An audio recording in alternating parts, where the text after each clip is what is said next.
Euria ari duenean. Leire Salaberria. Euriari duenean, nire txakurra pasealekuko putzu guztietan sartzen da. Lau hankak eta muturra lokatzez beterik iristen da etxera poz-pozik, isatxa mugituz.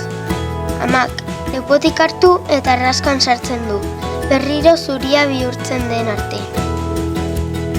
Ni zeruan lehen odeia ikusi orduko, armairura joaten naiz korrika.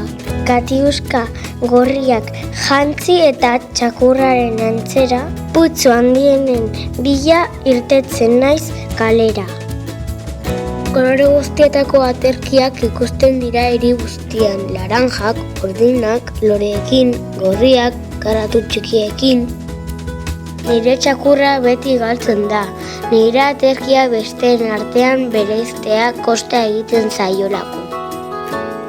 Barraskiloak ere kanpora irtetzen dira. Atertu baino lehen euren dutxa hartzera. Zuhaitzak berriz konten izaten dira. Izugarria zen baitira eta berde ipintzen. Eurek ere badakite inoiz baino ederrago daudela. Euriari duenean sirimiria bada ere aitak bere autoa eramaten nau eskolara. Irratia piztu eta musika entzuten dugu bidean. Autoko lehiatik paisaia guztia ikustea gogoko dut. Kolore grisa nagusitzen baita zeruan eta eguzkia hodeien artean ezkutatzen da. Gelako lagunarekin batera putzuetan egiten dut arrantzan eskolatik irtetzean. Koloretako arrainak harrapatzen ditugu. Guk bakarrik ikusten ditugun horietakoak. Magikoak. Euri jasa handia denean ostera, etxean geratzen naiz eta leihotik begiratzen dut. Euria nire logelan sartzen da eta txakurretan goitik bera bustitzen gara. Gure sekretua da. Goiz joaten naiz ohera ekaitza bada. Piraten kapitaina naizela amesten dut. Eta nire ontziarekin olatu erraldoi aurre egiten diet. Hala ere, euria ez dute denek gogoko.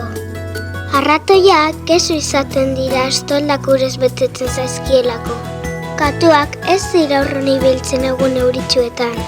Naiz eta ura gustoko ez izan, arratoiren bat harrapatzeko prest daude beti. Nire aizpa zaharrena haserretu egiten da. Ilea erratzaren moduan geratzen zaiolako ezetasunaren gatik. Barregarria da ikustea. Ez du beti berdin egiten euria nire hirian. Batzuetan, hodei bakar bat ikusten dut urrunean. Segurazki, norbetek deitu dio bere loratekiko loreak urezta ditzan. Auzoko Andreak beti ari dira euria gora, euria bera, euren artean eztabaidan. Esanez, euria datorrela eta ezingo direla paseatzera irten. Ni berriz, hodeiren bat noiz gerturatuko zain egoten naiz zerura begira. Gustoko dut euriari duenean, noiz edelduei ez atsegin. Divertigarria da, benetan.